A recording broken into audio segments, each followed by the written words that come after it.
Hello my dear children, welcome back to the lecture series of alcohol, phenols and ethers. This is from grade 12 Maharashtra board. This is the 7th video of the same chapter where we are going to discuss about the physical and chemical properties of ethers. My name is 𝐒𝐿𝐵𝗲𝐵𝗲 and you are watching 𝐒𝐿𝐵𝗲 classes. Let's get started. So in the previous video I explained the preparation of ether where we have done one preparation by Williamson synthesis method.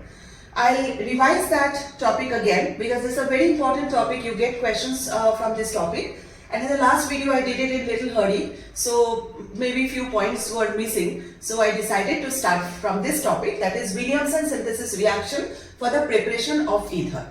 So in this process we know that we start with an alkyl halide. This is our alkyl halide is our substrate, and sodium alkoxide is the reagent. Sodium alkoxide, this is the reagent. Okay, you all know that alkoxides are what?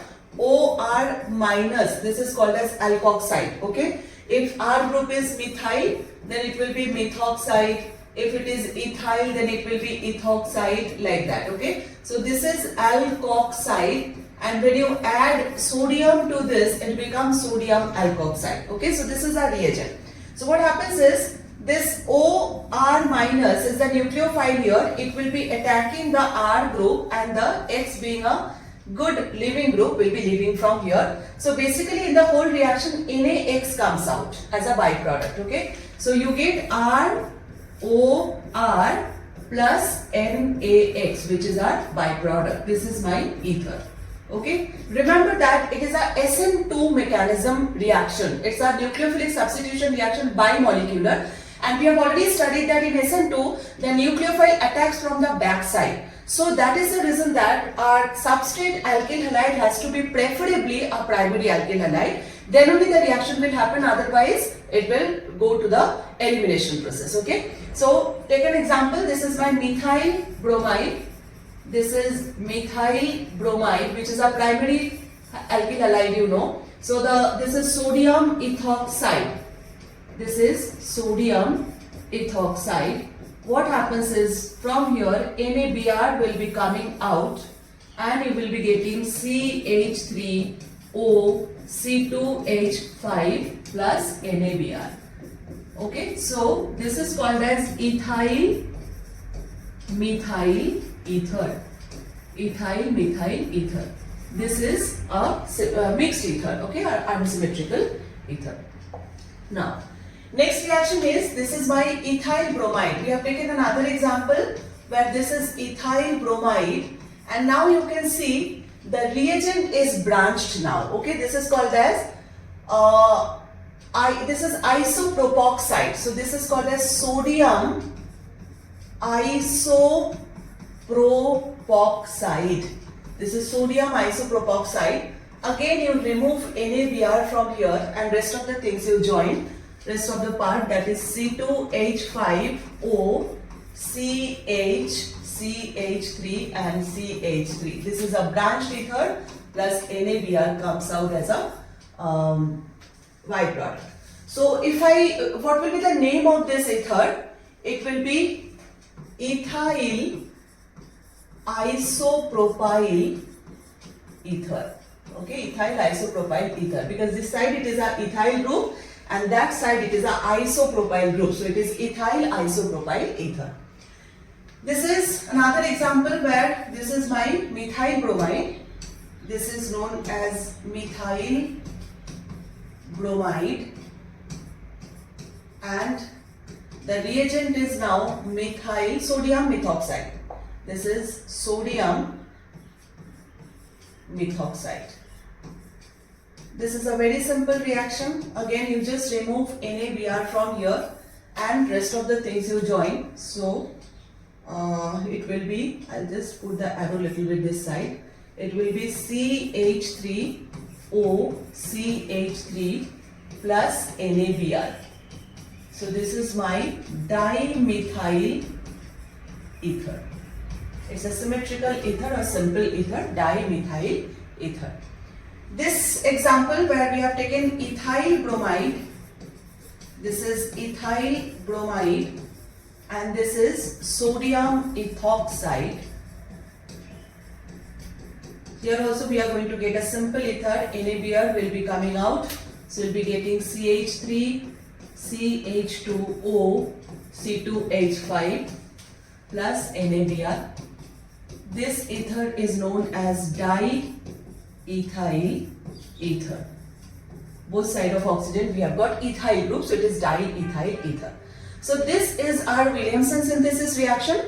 2-3 points you need to remember that this is a SN2 mechanism. Therefore, the nucleophile attacks from the back side, and therefore the substrate, that is our alkyl halide, has to be a primary alkyl halide. Okay, so if we want to get a branched ether, then we have to have the branching with the sodium alkoxide part. Okay, so for example, let us take this example. Okay, this is what? This is a tertiary alkyl halide. Okay, this is called as tertiary butyl bromide. So you can see this is a tertiary alkyl halide. So if we take the alkyl halide as secondary or tertiary, then nucleophilic substitution reaction will not happen. We will not get ether, rather elimination reaction will happen. So let us see this. This is my sodium ethoxide. So you can see this is the alkoxide here is not branched, and this is branched. So in this case, this will be acting, sodium ethoxide will be acting as a base, and it will be abstracting one of the beta hydrogen. So one of the beta hydrogen will be abstract by this, okay, and this bond will come here, and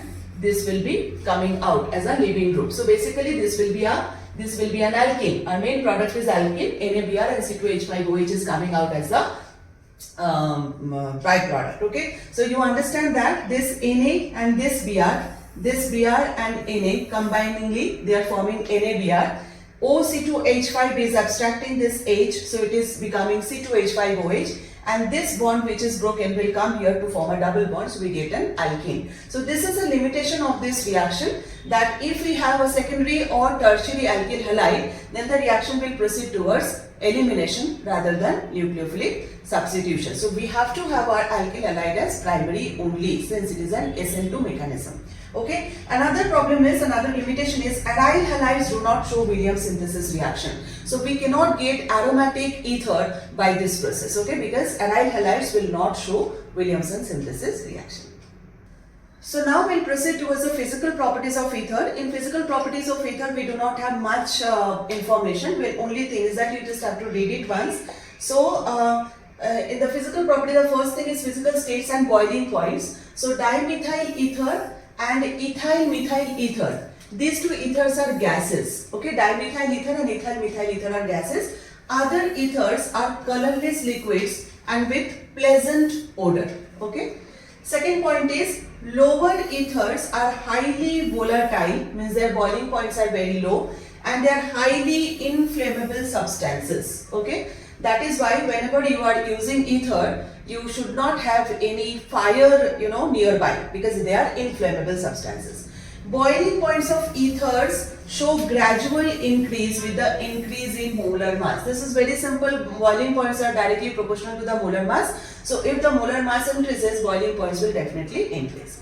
Next is polarity and solubility. Now since COC bond angle is 110 degree in ether and it is not 180 degree, therefore the bond dipole moments of CO bonds, two CO bonds, they do not cancel each other, and therefore it has a net dipole moment. Okay, so if you see the structure here, this ROR, this bond angle is 110 degree, and it is not 110 degree, it is not 180 degree, it is 110 degree. So the dipole moment of these two will not cancel each other, and they will have a net dipole moment. So therefore the ethers will have net dipole moment. Okay. Ethers are sparingly soluble. Sparingly soluble means they are very little soluble in water because they form hydrogen bonds with the water molecule. So you can see this is my ether, this is one molecule of ether and this is another molecule of water, and they are forming hydrogen bond between them. Therefore ethers are little soluble in water. Sparingly soluble means very little soluble in water. We come to the last topic of this chapter, that is chemical properties of ethers. In chemical properties we are going to do first the laboratory test. So in the laboratory test we see that ethers dissolve in cold concentrated H2SO4. that is because of the formation of oxonium salts. Very important. Okay, what happens here is, this is my ether, ROR dash. We have taken an unsymmetrical ether, and this is H2SO4, that is your sulfuric acid. So H2SO4 I'll be writing this way so that you understand, H and HSO4. So what happens is, this is lone pair of ethers. This lone pair of ethers is given to this hydrogen, okay, and this bond is broken. So this hydrogen comes out as H plus and it gets attached with the oxygen. Since the oxygen has donated its lone pair to the hydrogen, therefore it will carry a positive charge, okay, and you are getting HSO4 minus. This is called as oxonium ion. Because of the formation of this ion, the ethers are little soluble in cold concentrated H2SO4, okay. This is very important, and this property distinguishes ethers from the hydrocarbons, because hydrocarbons are insoluble in cold concentrated H2SO4, but ethers are soluble because of the formation of oxonium ions. We come to the next chemical properties of ethers, that is the reactions involving alkyl groups of ethers, formation of peroxide. Now ethers combine with atmospheric oxygen to form peroxide. If ethers are in contact with air for a long time, then peroxides are formed. How that is formed? You can see these are the alkyl groups. Now this alkyl group or this alkyl group, they are the same type of alkyl group. What happens is, oxygen peroxide bond will be formed either of these two alkyl groups. Okay, so you can see here I have shown, this is O and this is O and this H. So it was CH2 initially. There is a peroxide bond formed over here. This is called as peroxide of diethyl ether, because my substrate is here diethyl ether. So when diethyl ether is exposed to the atmosphere for a long time, peroxide is formed, and the product is called as peroxide of diethyl ether. This is a very undesirable reaction, because peroxides are, they decompose. They are very hazardous substances. They are decomposed at high temperature. So that is why this is very undesirable reaction, and that is why the ethers are kept in dark colored bottle, so that they don't come in contact with air and undergoes this oxidation reaction. Okay. Come to the next reaction, reactions involving CO bond. So there will be a breakage of the carbon and oxygen bond now. Okay. So first reaction is with hot dilute sulfuric acid. Ethers, when treated with dilute sulfuric acid under pressure, okay, undergo hydrolysis to give alcohols or phenols. Okay. Now this, let us say example, this is ROR. We have taken a simple ether, and this is water in presence of H plus. Okay, dilute hydrochloric acid means you have water and you have H plus ions also. So what happens is that this bond is broken. If this bond is broken, this is plus and this is minus. In water we have H plus and OH minus. If you break this bond, now this plus will get attached to the minus, and this minus will get attached to the plus. So we get ROH, and here also we get ROH. So we get two molecules of alcohol. Here the product is alcohol. Okay, same type of alcohol we get because you have used symmetrical ether or simple ether. This is an unsymmetrical ether, ROR dash plus HOH again. You are using H plus. Again you break this bond. This is plus and this is minus. Water, this is plus and this is minus. Again the minus will get attached to this and the plus will get attached to this. So we get ROH and R dash OH. So you get two different alcohols here because we have taken unsymmetrical ether. This is AROR, this is an aromatic ether, and again the same concept, H plus and H2O. So you get AROH, that is phenol, and alcohol. Same concept, you just break this bond, and then this is minus, this is plus. Break this bond, this is plus, this is minus, and then get the attachment will be done according to the plus minus thing. Okay. So this is a reaction of ether with sulfuric acid. Next reaction we see, reaction with PCl5. So ethers react with PCl5 to give alkyl chlorides. Now again you can break one bond over here and attach one Cl with R. So you get RCl. This is one of the alkyl halide. Okay. Attached another Cl with R dash, you get R dash Cl. So two Cls are gone. Now there are three more Cl. P is remaining, O is remaining, and three more Cl is remaining. That is giving you POCl3. Okay, so if it is an unsymmetrical ether, you will get two different alkyl halide. Okay, and the byproduct is POCl3 in this case. The next reaction is reaction with hot concentrated acid. So alkyl ethers react with hot and concentrated HI and HBr to give an alcohol and an alkyl halide. In this case, you get an alcohol and an alkyl halide as the product. So this is my ether. This is reacting with HX, haloic acid, and you get RX. Break this bond, RO bond. This is plus, this is minus, and this is plus. So this minus will get attached to the plus, and this plus will get attached to the minus. So you get RX. This is my alkyl halide. Okay, and you get ROH, that is your alcohol. So in this case, you are getting alkyl halide and alcohol. Now this is again alcohol. This alcohol will further react with this acid, because this acid is a very strong acid, hot concentrated HI. It's a very strong acid. So this alcohol which is prepared will be reacting with this acid again, and this water molecule will be coming out, and you get alkyl halide as a final product. So we get alkyl halide as a final product, and water molecule is coming out as a byproduct. Now in this reaction, if we take ether like this is what? Ethyl methyl ether. Ethyl methyl ether. So this reaction will go, the I minus will be the nucleophile here, and this reaction will proceed according to SN2 mechanism. And if it is SN2 mechanism, you know that the nucleophile will attack on the back side, and that is why the back side has to be less crowded. So if you talk about the attack on this carbon, because this is delta plus and this carbon is also delta plus, this is delta minus. So if you talk about the attack on this carbon or this carbon, if you compare between these two carbon, this is less crowded. This is having only 3 hydrogen, and this carbon is having another carbon, and this is more crowded. Okay, so the nucleophile will attack this carbon, and this bond will be broken. The nucleophilic attack will be taking place on this carbon. Therefore, we are getting the alkyl halide of the smaller alkyl group. Okay, so we get the alkyl halide of the smaller alkyl group, and we get alcohol of the bigger alkyl group. So this is your methyl iodide.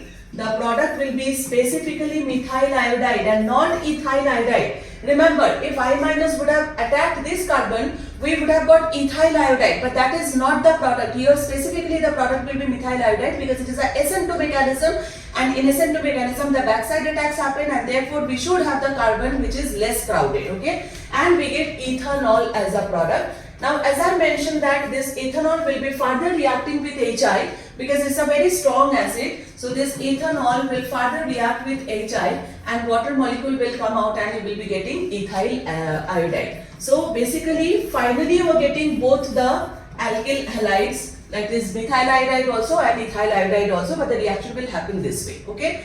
Another point is, if you take an ether like this, a branched ether, now the nucleophilic attack will go on according to SN1 mechanism, because it is a tertiary branching, you can see. This is tertiary butyl methyl ether. Tertiary butyl, this is tertiary butyl, and this is methyl ether. Okay. Now this bond will be broken initially, and there will be a carbocation formation, because you know that tertiary carbocations are very stable carbocation, and then the I minus will be attacking. Therefore, the product here will be tertiary butyl iodide. I hope you understood. If there is a structure of the ether is like this, it will go via SN2 mechanism, and therefore the I minus will attack that carbon atom which is less crowded. But if you are having a tertiary ether like this, it will go via SN1 mechanism. So basically first this bond will be broken, and there will be a carbocation formation. This is the carbocation formation which is very stable, you know, because it is a tertiary carbocation, and then the I minus will be attacking this carbocation, and therefore you will be getting tertiary butyl iodide and methanol as the product. Methyl alcohol or methanol as the product. CH3OH will be formed. Okay.